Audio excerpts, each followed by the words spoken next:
Okay, as education technology leaders, we spend a lot of time talking about innovation, systems, and tools. But at the heart of all of that is students, especially adolescents navigating a world where technology is ever present, and always evolving. Today's keynote asks an important question. How is technology really shaping the lives of adolescents? There's no shortage of headlines or hot takes on social media and its effects on youth. What we need, especially as leaders, is clarity, context, and evidence. That's exactly what today's keynote delivers. Dr. Candace Rogers, Associate Dean and Professor at UC Irvine, brings more than 2 decades of research following teens in their digital lives. She cuts through the noise to share what the data actually tells us, and just as importantly, what schools can do to support students in a meaningful, practical way. Take it away, Candace, and I'll return for a few questions at the end. Thank you, Chris.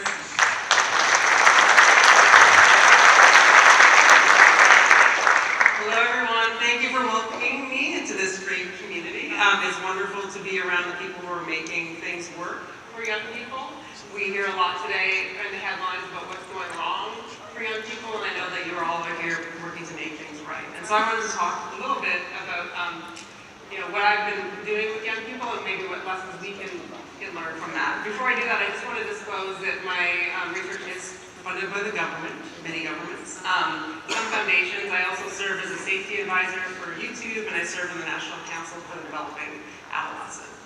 As Chris said, I've been doing this for a long time. This is an outline of what we're going to do today, but I've been studying trans and adolescent mental health for about 25 years, and since 2008, we've actually been working with thousands of 10 to 14-year-olds to understand what impacts their mental health. So every day we're on their phones, they're sending us reports of their symptoms, we get information on what they're doing, who they're with, how they're doing at school, we collect data with their consent on their administrative school records, we capture data on their sleep and their step counts, and we get passively streaming data from their phone about what's really happening in their digital lives. And so, as you can imagine, it has been a pretty incredible and wild ride. And so I want to tell you what I see is really happening with adolescents today, not just what you repeatedly read in the headlines is happening with adolescents today. And I think that there's been a massive gap in the headlines and what we're told about teens today and what the data show. And I think that that's a warning for what's unfortunately coming for all of you in ed tech, and you're probably seeing it coming already now. And to do that, I'll talk about the science of digital tech and adolescent mental health, and what happens when we choose to ban or just take things away versus build around young people in ways that engage them and support their health. And then I'll also talk about best practices in supporting students digitally. So let's get to it. What is really happening with teens today? So I'm going to start with a good news graph, and there is a lot of good news with young people. So for the past 25 years, the things that I started my career working on, things like substance use, so drugs and alcohol, there's been dramatic decline. So you can see here over time, we're reaching historic lows in all these metrics. Other things like teen violence, teen pregnancy, again, plummeting to historic lows. Thanks to all of you, we have the most educated generation ever in terms of high school completion, right, and college entry. This is pretty amazing. And so I don't think we hear enough about what's going right with young people. They're doing better on metrics that really, really matter, and are exceeding expectations in many ways. Teens are also telling us that they're sadder, they're reporting high rates of sadness, and they're worried about the world that they grow up in. So they report increased fears about safety at school. So this is a youth risk behavior surveillance system. And it goes from 2013 on the lower axis there to 2023. So you're seeing an uptake in these types of reports. And one of the things that's not talked about in school as a context is suicide among youth is actually higher on school than non-school days, right? And so there are a number of stressors that happen in the school environment and plenty of opportunities for us to intervene and to make things better there. Now, suicide risk has been something that the screen time people have been focused on quite a bit. And this has been really troubling to me, in many ways, thinking that screens, conversational agents, all of these things might be implicated in some way in the biases that we're seeing. But I want to take you through some of the figures and some of the data on this. So we know that youth suicide began to start rising in the United States right after the Great Recession. Now, perhaps we shouldn't be surprised at this uptick because adult suicide risk, this goes from 2000 to 2023, has been increasing since 1999, right? And what we know, and what we've known for a very long time, is caregiver mental health is by far the most important predictor of teen mental health, full stop, beyond any other types of factors that we have. And over this time frame, 1.2 million children have lost a parent just to firearm deaths or to drug overdoses alone. And this graph shows you this rapid uptick. You'll notice about halfway through the graph, we get to 2010 to 2020, and we see this more than doubling of the rates of death due to drug abuse among caregivers. Now, the reason I bring this up is one, to point out the tremendous stress that adults in the United States have been under over the last couple of decades, but also people ask me all the time, what else could have happened in this time period other than Instagram or social media coming online? And my answer is that America was in distress, adults were struggling, and increasing parents were dying. And this is the tip of the iceberg in terms of mental health problems among parents. So taking a wider frame when we're talking about how digital technology might impact children is what we have to do if we follow the data, but unfortunately it's not what we do when we follow the headlines. So the mental health concerns they're different today than when I first started. We were more concerned about violence and drug and substance use. But, people argue all the time about whether in a youth mental health crisis, we always need to invest more in youth mental health, but we are clearly in an adult mental health crisis. And building a healthy human requires investing in children and the adults around them. That includes parents, teachers, coaches, people who are supporting young people. So the solution to this is not going to be shutting off a phone, it's going to be integrated support for all of these factors. Now, despite this fact, the headlines you've probably heard are that smartphones and social media are to blame. And so here are some of the kind of pictures that show this. The Anxious Generation was written by one of my colleagues, John Haidt, and in it he says that smartphones and social media have rewired children's brains and led to an epidemic of teenage mental health problems. Okay. We have a special focus on girls throughout a lot of this, and there's another story that's especially interesting there. And now we're moving to bans. So Australia has already implemented a social media ban. Many other countries around the world are following suit, and we've converged on this. So we've been here before, and the next place we're going is to ed tech in the classroom. But we've been here before. Here's some places we've been with technology panics, right? The pen was going to destroy our memory, comic books. My favorite is Pac-Man because that was my childhood. And the panic over Pac-Man was through the roof. And you might not realize it, but the headlines look a little bit similar to what we see today, right? So this Massachusetts town is great. There was a string of burglaries and quarters were going missing, and they blamed it on these Pac-Man addicted children. And the idea was that this fast-moving game was going to disrupt their brains and essentially destroy children together, right? Pac-Man addiction was coined. There was laws put forward, right? Congress convened. The Surgeon General issued a warning. Is any of this sounding familiar? Yeah.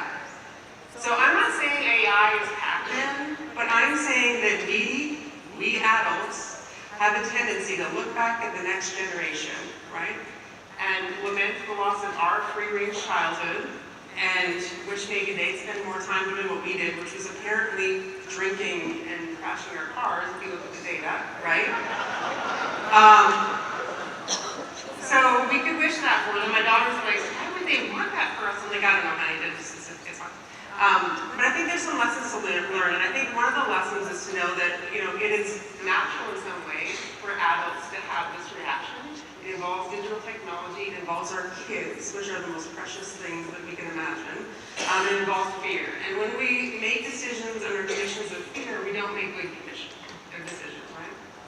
Now, in Many of you have probably seen this book. This is your equivalent to The Anxious Generation. So The Anxious Generation came through from Jonathan Haidt.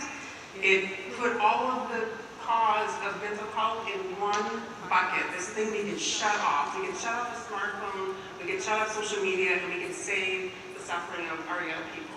Right? The Digital Delusion is the newest book to come out, and this is targeting education, making the case that education is destroying learning and education, and that we need to start moving forward with some serious reworking of how technology is entered into the classroom, and it's going to be moving towards bans pretty soon if it hasn't already. So I feel like the bearer of bad news, but I think you're already seeing this, right? Okay, so I'll tell you a little bit of a story. It's going to be a quick one between what the gap has been in my field of mental health between the story that we're told and what science has found, and then extract some lessons for what you all might think about. I don't have a clock working here, so someone might have to signal me for time, so I don't go over or keep you in here too long. But again, this massive distance between the story we're told and what we find. And you might be thinking, who is this woman? And like, what is she talking about? So just so you know, it's not just me. The National Academies of Sciences, so this is one of the most well-respected scientific organizations in the world, and they convened an expert panel recently, and they reviewed all the evidence about social media and adolescent mental health. And this was their conclusion from this report and expert review. Okay? Now, I'm not saying that there are no harms online, so don't start throwing anything at me. I'm saying both things can be true, that big tech can still require massive regulation and bad things can happen there, but social media is not the major driver of adolescent mental health problems today. And their conclusion here was that contrary to this current cultural narrative, that social media is universally harmful, the reality is much more complicated. We have this mix of fairly small associations. Most of the time you can't distinguish cause from effect. And so we've done a lot of reviews of this evidence, and that's essentially what you say. You get about 90% of the studies that are correlational. We're seeing this in the ed tech world as well. There was a report that was issued last week calling for more causal evidence, especially in K-12 classrooms. And the vast majority of studies are looking at a single time point and then making up stories based on their biases with the data. Now, there's some experimental studies that have been done in this field, and this is actually really interesting. So I'm always, as soon as the experimental work comes out, I'm a little more interested. Maybe we can get a cause here. And we reviewed these. This is one of my postdocs, Caitlin Cornell, and she did a meta-analysis. There's been 3 more that have been done so far, where they took all the studies that have done an experiment where they randomly assign you to a group to give up or reduce your social media use, right? And then they evaluate what effect it has on your mental health. So we've all heard about a digital detox, etc. Okay, so a couple of things. Coming from a field where we do a lot of work in medicine and randomized trials, it's not really a great idea to, in the context where everyone's told social media is a bad thing and giving it up is good, and then you evaluate what happens when they give it up by just asking them how they feel. There's a lot of demanding characteristics there, right? So we'd expect that we might find some effects even if they aren't there because of the way that the study is designed. But even after that, the average effect of giving up social media on your well-being is close to or indistinguishable from zero. Right? That's shocking. And then the real shocker was there wasn't one single experimental study that had done this with adolescents under the age of 16. The exact group that we're going around and spending all of our time and resources creating policies, bringing together governments, patting ourselves on the back about shutting off tech, we haven't had one single study to evaluate the impacts, positive or negative, on that. So that's a pretty stunning omission. The longitudinal work, which we do, we follow adolescents both over time on their devices across years and across days. It tells us something really interesting, which is interesting for the design of digital technology itself. And what we learned from these studies is that digital technology might be on the wrong side of the equation. So typically what you find is there's no association for boys between social media and depression. For girls, we see a signal. It turns out that when girls are depressed or girls that suffer from depression use more social media in the future, but social media itself does not predict future problems, right? So in the same way that we wouldn't, if we see someone who's depressed spends more time in bed, we would not blame the bed for the depression. This is the kind of confounding we're getting here. Now, what we do is we partner with the North Carolina Department of Public Instruction. We have a roster of every child that attends school there, and so we draw samples that are representative of all the children in socioeconomic status, racial ethnic diversity, urban and rural, and we draw a sample and we follow them over time. So this is a sample of 2,000 individuals that we follow between the ages of 10 to 14, and we currently have a sample in the field of 12 to 15-year-olds of 3,000 right now. Then we get on their devices, we will sometimes go to their home and do assessments of their home and their families, get their parents to report. We get on their devices and they report back to us 3 times a day. So usually in the morning, afternoon, and they get in the evening. And they report their symptoms. We have them wearing these kind of wearable devices like an Oura ring so we can capture sleep. We understand tension in their school experiences as well. And we end up with a lot of observations. And the key innovation here is that instead of comparing a kid that spends maybe 1 hour a day on screens to 6 hours a day on screens, and those kids are very different for all kinds of reasons. So the kids that spends 1 hour, they're usually from a high SES family.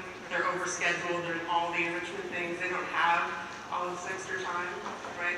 And the child who has a more unstructured time, those are children typically from lower SES families because of the cost of extracurricular activities, because of supervision. And so those comparisons really don't make sense. In our studies, we compare each child to themselves. So we ask, and this is what parents want to know, right? So we ask, if you use more social media today than you did yesterday, did you sleep worse that night compared to your usual sleep, right? So it gives us a kind of information that a parent wants to know when they're looking at their kid, and it uses each person as their own control. And we're pretty powered to do it because we get a lot of observations. And when we do this type of stuff, we find this, like the usual suspects predict. So here's just a list of things, whether they feel like they belong at school, whether they've experienced discrimination during the day, family hassles, all of these types of things predict mental health symptoms pretty reliably within a person over time, day to day. And this controls for family socioeconomic status, it controls for genetics, all those types of things. The thing that doesn't predict is social media, right? Or digital tech use, or screen time, right? And this was actually pretty shocking for us because we've repeatedly heard these headlines also, right? And the more often you hear something, the more likely you are to believe that it's true. Like 50 years of communication research has told us this. And this is what we are doing. We are being fed repeatedly this story about screen time and social media and people's mental health.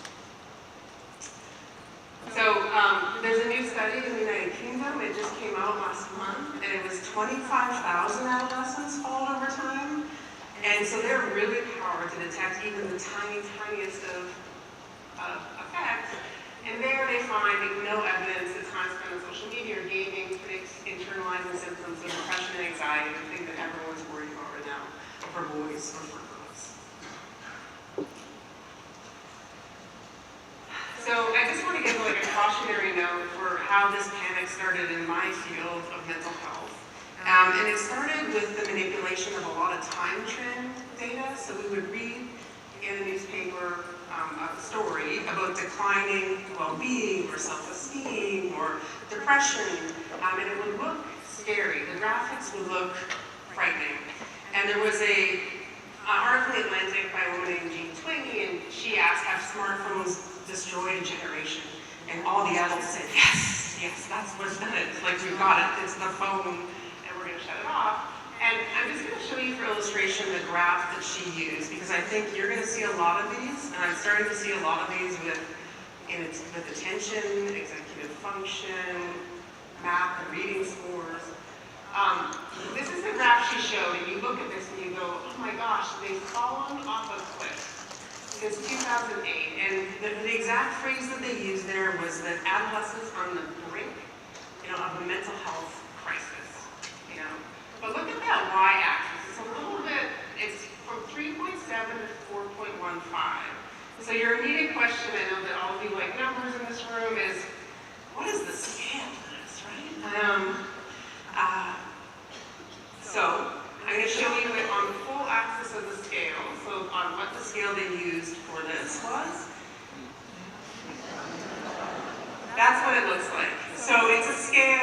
grades 0 to 5. So it looks like people tragically went from good to good during that time. I mean, we laugh, but like literally these are the graphs that we're just being bombarded at parents and at teachers, and it's frightening. And now we're parenting and we're teaching from this position of extreme fear, because that's a scary graph, right? And I saw one recently on conscientiousness, and I did the same thing. I blew up the y-axis, and sometimes you blow up the y-axis, but also blow up the x, because everyone will say, things were so much better when we were kids. I'm here to tell you, things were not so much better when we were kids. We look worse on all of the things, right? Okay.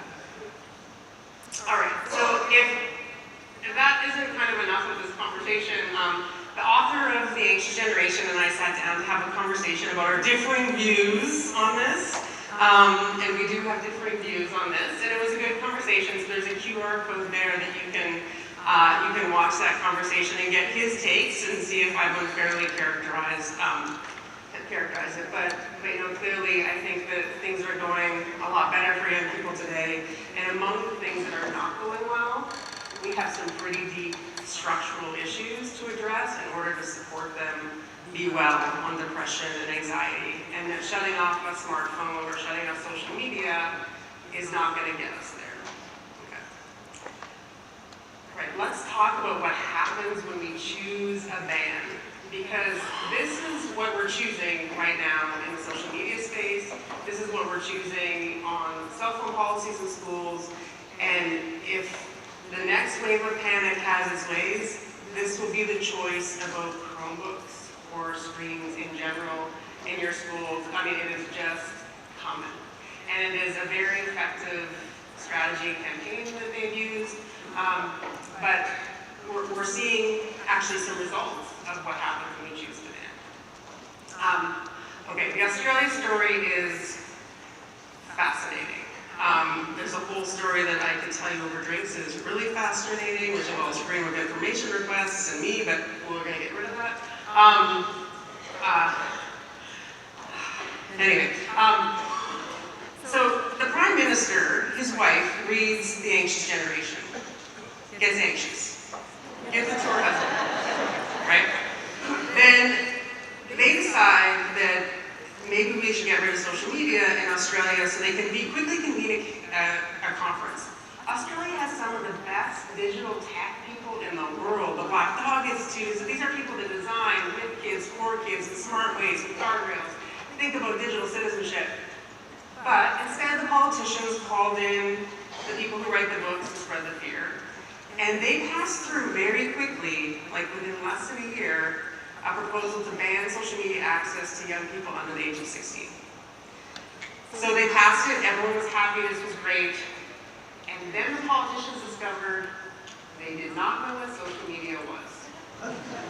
I'm not even kidding. They did not have YouTube on the list. YouTube is the most frequently accessed platforms by children and adolescents. So there's a big fight about like whether or not it was or wasn't social media. YouTube suddenly like, we're not social media. But they get put into the bucket, and fast forward, and now we're in December 2025, and they're still kind of, they're seeing these platforms, and all these politicians are like, they don't even know what the kids are doing. Like, they just want them off of whatever they think they're doing. Because adults also use social media in very different ways than the kids do. So they ban it in 2025, and they roll out, and YouTube kicks off a couple million kids off of their platforms. Well, it turns out they can also access YouTube. What they've done is they've kicked them off their accounts that have decades of investment in privacy settings, in parental controls, in content filters. So now what they've done is they've just moved these kids into probably less regulated and less safe spaces, which was the concern, right? Okay, who cares about YouTube? Keep moving along. Now we get to the point where we get to see some early evidence of, does this work? So how many people think kids are off social media in Australia? I mean, have these people never been around teenagers? So it turns out that, they're doing these evaluations, longitudinal studies, and it turns out that the vast majority of teens are still on social media. So Some of the stories are actually awesome, by the way, because it turns out that how you tell, and you all know this better than I do, someone is 16 is you have to age verify everybody, right? So now we have to give our image and our children's image, right, to these companies to figure out, and they're going to use computer vision to guess the age of a 13-year-old. All of you have been in a middle school, right? The error around age verification or guesses in a middle school is plus or minus 2 years, at least. I mean, that's just human biology, right? So that's not going well. It turns out the kids can use a picture of their dog or their mom, and that also works to get past the ban. You can't make this up. Okay, so kids are still online. What do we do now? So there's a bunch of scrambling to try and figure that out. Countries around the world there's literally a social media ban tracker that's out there. I'll give it to you. It's this QR code, and it tells you all the different countries that have proposals on the table to do the same thing as Australia, because this is a very politically popular, thing to do. All right. So social media bans are going through. I think the real danger is that people would pat themselves on the back and say that they've led to success, but it's just so egregiously not working that they can't do that. We'll see essentially what happens as we go down the road, whether or not other countries follow suit. We wrote a paper recently, there's a link here on it, and it's my postdoc, Monica there. We talked about how hard it is to kick kids off. We also talked about how the age verification actually violates all of our privacy. So when this comes to the United States, just buckle up for the Supreme Court cases, right?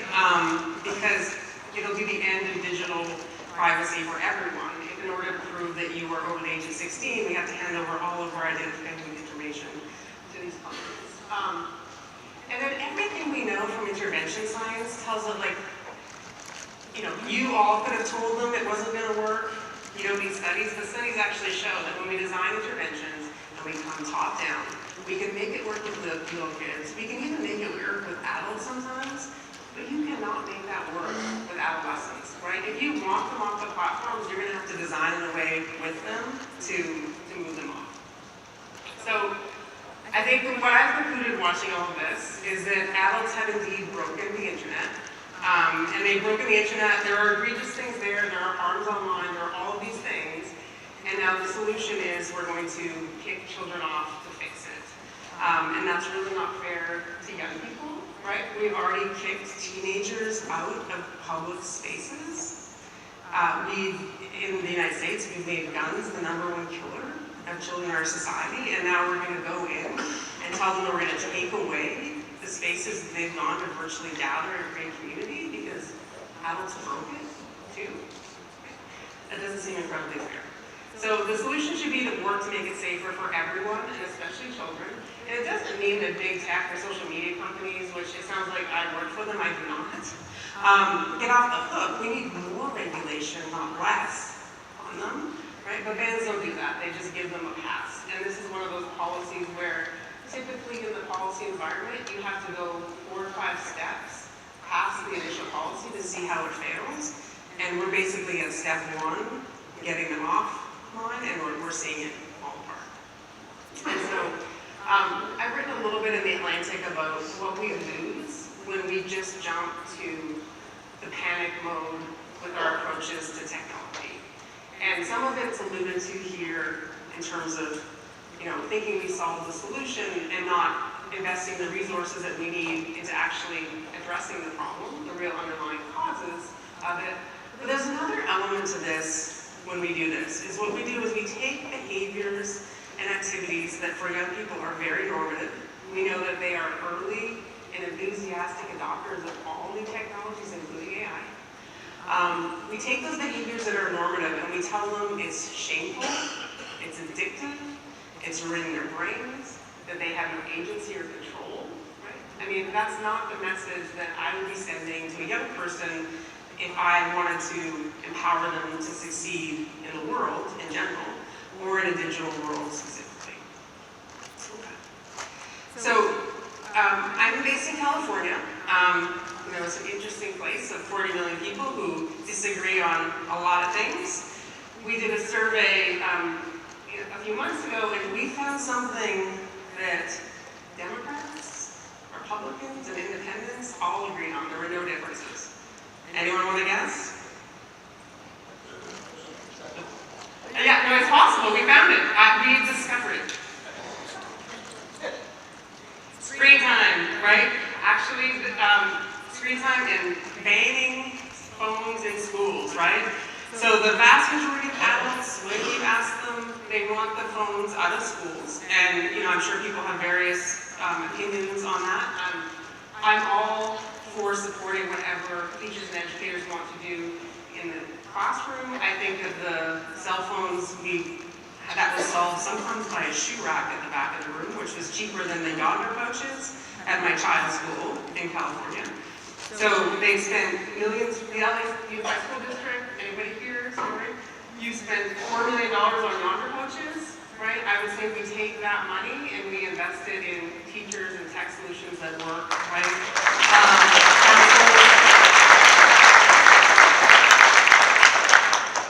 And all that's in my kid's yonder pouch is her calculator, right? And I drive carpool, and nobody has the phone and the my daughter's like, don't tell them that. I'm like, they know. They're just getting around these things. We're just spending money for them to get around the yonder pouch. But the reasons that adults say that they want this, and it might be too small for you to read here, but they want fewer distractions, so that makes sense. But they also have these really high hopes that it's going to lead to improvements in mental health and reductions in bullying. What we're seeing in Florida, actually, with the school bans, is a greater suspension rate among Black and brown children, right, as these policies roll out. So, something to be aware of. Now, the story for AI is a little bit different. We asked questions about use of AI, and it turns out that parents and voting adults want kids to learn AI. They want them to be prepared for the future. And so, on this graph, it shows you, essentially shows you this group here that gives at least some support. So strong support, limited support. You have about 70% of voting adults who want AI integrated into the school curriculum in some way. Now, there's a whole bunch of debates about how that should happen or who should be in charge. Another question we asked them is who should regulate it? And this is where it gets really interesting. Nobody. They can agree on nobody. They don't trust the government, they don't trust local officials, they don't trust the school, and so by default, big tech has to do it, right? So we all have to get together and figure out who's going to regulate this, in the lives of our children. Otherwise, the default is going to be big tech, which does not always have the best interest of our children in mind. Okay. So what you can do instead of bans, and many of you, are doing this right now. So youth-centered design and improving the digital world for all users. Because this idea that we can kick kids out of these spaces, and that's just going to protect them, is crazy, right? They're going to be in those spaces anyway, so if we're going to clean things up, we need to clean it up for everyone in them. Now, I think what we need right now, so youth-centered identification of risks and opportunity. And the biggest mistake I've seen in the mental health space is that what happens is we ask the question, what is technology doing to X, Y, Z, right? What is technology doing to these things? And we're pointing an arrow and we're making up all kinds of stories. Instead of centering a young person and saying, what is digital tech doing to the ability to learn mathematics in the 3rd grade? And what are the affordances there? So what are the opportunities to innovate and make things better? And what are some of the constraints or the risks? Right? When we center children and the actual problem we're trying to solve for, which all of you in user design, I'm preaching to the choir here, that's going to get us to a solution a lot quicker, and that's going to get us to a better product and a better place for the young people. But the idea that we can just sit there and think of tech determinism, tech causing all of these things, we all know that that's not the way the world works. It's a complex system, and you put a child in, and it gets even more complex. So youth-engaged solutions, and this is especially true when we get to that adolescent part where we know we need to have buy-in, we know we need to have factors that enhance engagement, and we know that we need to respect their increasing need for autonomy, for status, and for respect. Those are just things that we know about teenagers today. And those types of solutions are going to be a better fit. So we have a youth advisory board that works with us on every single step of our research protocol, translation, dissemination, and I've learned, and I'm sure all of you who were in the class or were working with young people will say the same. You learn as much from him every day as we teach them. And then here's the thing that I think might help get ahead of this panic. Organizations like this and similar education networks getting independent evaluations by experts in the field of attention and executive function. So the Australia Band, for example, it was made on the premise that it was going to solve the youth mental health crisis. They just changed the language in the bill and policy to attention and learning. So the goalposts have just shifted. And they've shifted right underneath all of us because the mental health argument has started to break down. They're seeing that they can't prove that this is having an impact, but they're starting to make the case on attention and learning. And I'm not here to tell you the answer to what those effects are. That's a big, tense issue that's going to involve all kinds of experts. But I do know that the way that things rolled out in the mental health space was just fear, panic, parent backlash, and bans. Right? And that's where we sit, trying to pull back communities into focusing on things that really matter for kids' mental health. So pulling those communities or keeping them with you to focus on things that really matter for learning while the tech panic takes off is going to be a challenge. But bringing in experts that have spent a lot of time studying attention, learning, RCTs within K-12 education is going to be, I think, a game changer. So I also want to share some promising findings. For the first time ever, and we've been doing this for a long time, we always find a digital divide on everything. So every time a new technology rolls out, what it does is the rich get richer, right? And it amplifies gaps. And we've seen this because high-resource schools and parents can tailor technology to meet the needs of the people within them. And the hope of technology has always been that it would reduce those gaps, right? And help to reduce the opportunity gaps and help to reduce gaps in outcomes. So when large language models first started to roll out, we got funding from the National Science Foundation, and we did a large survey of parents and of teachers and of adolescents. And I'm going to just show you quickly the adolescent data, because this is pretty stunning to me. In case you can't see it, this is the young adolescents. This is a zero effect for a digital divide, and you can see we have a larger sampler here. There were basically no differences in the use, the awareness of these tools, support around these tools, and then perceived opportunities and risks. And this was stunning because we never see this, right? We'll have to replicate it to make sure that it lasts. This was about 2,000 young adolescents and about 1,700 older adolescents. But what it implies is that with the design of some of the tools using the newer generative AI models and the quicker ability for young people to get into these systems and learn with the system might help us to reduce some of those scaffolding gaps that we've been seeing time and time again when new technology comes in. Right? So I think that's the hope. I also want to share with you an intervention that my colleague Katie Salin developed. And the reason that I love this intervention, it shows what we can do if instead of spending all of our time fighting the fear and fighting the fear narrative, if we actually design for what young people need, we can have tremendous effects. So what she did is they run connected camps. It's a Minecraft camp. They have counselors that are trained in all kinds of things. And this particular server was designed for youth and children who lost a caregiver. So a parent had died. These young children, many of them were gamers, they were in the spaces anyway. She trained the content moderators in grief counseling. And then she trained them to work with these young people to build spaces in the game to pay tribute to the person that they loved and then lost.